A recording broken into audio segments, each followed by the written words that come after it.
पुणे के एक व्यवसायी संदीप सुरेश कांबले को सोमवार को असम के गुवाहाटी में रेडिसन ब्लू होटल के एक कमरे में खून से लथपथ मृत पाया गया। होटल के कर्मचारियों ने तुरंत स्थानीय पुलिस को सूचित किया, जो जल्द ही होटल पहुंची और जांच शुरू कर दी। मंगलवार को एक प्रेस कॉन्फ्रेंस को संबोधित करते हुए गुवाहाटी के पुलिस कमिश्नर दिगंत बराह ने कहा कि सोमवार को शाम 4 बजे गुवाहाटी पुलिस को रेडिसन ब्लू होटल के प्रबंधन से सूचना मिली कि होटल के रिसेप्शन पर एक फोन आया है, जिसमें बताया गया है कि कमरा नंबर 922 में रहने वाला मेहमान बीमार हो सकता है और किसी को उसकी जांच करनी चाहिए। तुरंत होटल प्रबंधन कमरे में पहुंचा और पाया कि महाराष्ट्र के पुणे जिले का रहने वाला मेहमान संदीप सुरेश कांबले खून से लथपथ मृत पड़ा था। सूचना मिलते ही पश्चिम गुवाहाटी के पुलिस उपायुक्त डीसीपी के नेतृत्व में एक टीम घटनास्थल पर पहुंची। पुलिस टीम ने देखा कि व्यक्ति की मौत हो चुकी थी और कमरे में हर जगह खून के धब्बे थे। पुलिस ने तुरंत घटना की जांच शुरू कर दी। आगे की जांच में पता चला कि कांबले ने पश्चिम बंगाल के हावड़ा जिले की 25 वर्षीय अंजलि शॉ के साथ होटल में चेक इन किया था। सीसीटीवी फुटेज से पता चला कि शॉ एक अन्य व्यक्ति के साथ कमरे से बाहर निकली थी, जिसकी पहचान हावड़ा जिले के 23 वर्षीय विकास कुमार शॉ के रूप में हुई थी।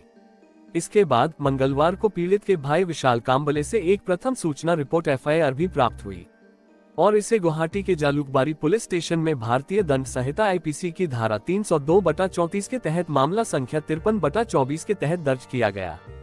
संदिग्ध हत्या के बारे में जानकारी मिलने पर फोरेंसिक साइंस लेबोरेटरी गुवाहाटी और असम पुलिस के अपराध जांच विभाग के फिंगरप्रिंट विशेषज्ञों की टीमों को बुलाया गया और जांच शुरू की गई।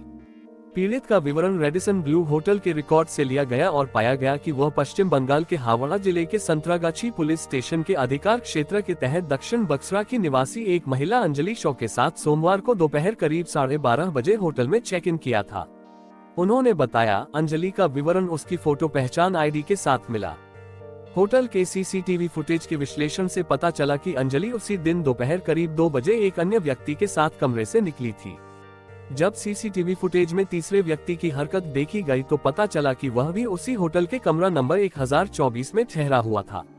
विवरण की खोज करने पर पता चला कि तीसरा व्यक्ति विकास कुमार शॉ, जो 23 वर्ष का था, जो पश्चिम बंगाल के हावड़ा जिले के गोलाबारी पुलिस स्टेशन के अधिकार क्षेत्र के अंतर्गत 12/6 ऋषिकेश घोष लेन सैकिया का निवासी था। दोनों संदिग्धों की तस्वीरों के साथ विवरण तुरंत स्थानीय पुलिस के बीच अवरोधन के लिए प्रसारित किया गया।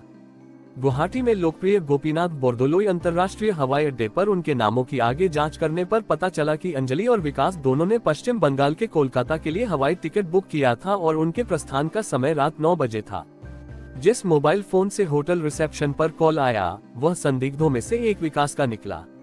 संदिग्धों के बारे में एकत्रित जानकारी के आधार पर हवाई अड्डे की ओर जाने वाली सड़कों के किनारे बोरझार चौकी ओपी क्षेत्र में एक पुलिस नाका स्थापित किया गया था और दोनों संदिग्धों को बोरझार ओपी की टीमों ने शाम 5 बजे पकड़ा, जब वे हवाई अड्डे के रास्ते में थे। इसके बाद पुलिस ने दोनों संदिग्धों से गहन पूछताछ की और आखिरकार उन्होंने अपराध करना कबूल कर लिया, वरिष्ठ पुलिस अधिकारी ने कहा। जांच से रिश्तों और इरादों के जटिल जाल पर प्रकाश पड़ा। शादीशुदा होने के बावजूद कांबले ने कोलकाता की एक व्यापारिक यात्रा के दौरान अंजलि शॉ के साथ अंतरंग संबंध विकसित कर लिए थे। हालांकि रिश्ते में खटास तब आ गई जब कांबले ने शॉ पर अधिकार जताना शुरू कर दिया और अंतरंग तस्वीरों के जरिए उसे ब्लैकमेल करना शुरू कर दिया। पीड़ित संदीप कार और हीरे का कारोबार करता था और व्यापारिक उद्देश्यों से पूरे देश में यात्रा करता था। सितंबर 2023 में कोलकाता की ऐसी ही एक व्यावसायिक यात्रा के दौरान संदीप अंजलि के संपर्क में आया, जो कोलकाता के नेताजी सुभाष चंद्र बोस अंतर्राष्ट्रीय हवाई अड्डे पर एक रेस्तरां में स्टोर मैनेजर थी। संदीप और अंजलि दोनों ने अपने मोबाइल फोन नंबरों का आदान प्रदान किया और तब से वे संपर्क में हैं। उनका रिश्ता और भी करीबी और अंतरंग हो गया। उन्होंने कोलकाता और पुणे के होटलों में एक साथ रातें भी बिताईं। ऐसी अंतरंग मुलाकातों के दौरान संदीप ने उनके अंतरंग पलों की कुछ तस्वीरें ले ली। संदीप अंजलि को महंगे उपहार भी भेजता था। संदीप हालांकि पहले से ही शादीशुदा था, अंजलि से शादी करना चाहता था और उसे अपने प्रेमी विकास के साथ संबंध तोड़ने के लिए मजबूर करता रहा। धीरे धीरे उनके रिश्ते में दरार आ गई और अंजलि ने संदीप से बचना शुरू कर दिया, लेकिन वह और अधिक अधिकार जताने लगा और अंजलि को उनके अंतरंग पलों की तस्वीरें दिखाकर ब्लैकमेल करने लगा। एक समय ऐसा भी आया जब अंजलि ने संदीप से सारे रिश्ते तोड़ लिए। सीपी बराह ने कहा, संदीप आक्रामक हो गया और अंजलि और उसके प्रेमी विकास के परिवार के सदस्यों से संपर्क करना शुरू कर दिया ताकि वह उससे शादी करने के लिए मजबूर हो सके। संदीप ने अपनी और अंजलि की अंतरंग तस्वीरें भी विकास के साथ साझा की।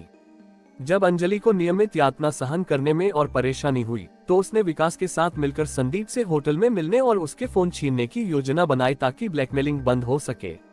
उन्होंने तय किया कि अंजलि कोलकाता में संदीप से मिलने की योजना बनाएगी और विकास उनके साथ शामिल होगा और साथ में वे उसे पकड़ लेंगे और उसके फोन छीन लेंगे।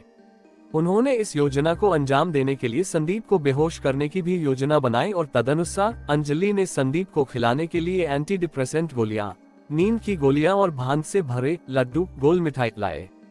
दोनों आरोपियों ने कपड़े से बांधने के लिए रस्सियों के 5 टुकड़े भी तैयार किए। एक बार संदीप को पकड़ लिया गया। इसके लिए अंजलि ने फिर से संदीप से संपर्क किया और उससे मिलना चाहती थी जैसे वे पहले मिलते थे, लेकिन संदीप को शक हो गया और उसने कोलकाता में उससे मिलने से इनकार कर दिया और इसके बजाय गुवाहाटी में उससे मिलने के लिए सहमत हो गया, क्योंकि उसका मानना था कि वह कामाख्या मंदिर के दर्शन करने के बाद गुवाहाटी से वापस आते समय पहली बार कोलकाता में अंजलि से मिला था और वह फिर से मंदिर के दर्शन करना चाहता था और वे मिल भी सकते थे। अधिकारी ने बताया, सोमवार को तीनों व्यक्ति अलग अलग गुवाहाटी आए। योजना तब विफल हो गई जब काम्बले और विकास के बीच हाथापाई के कारण काम्बले को गंभीर चोटें आई और बाद में उसकी मौत हो गई।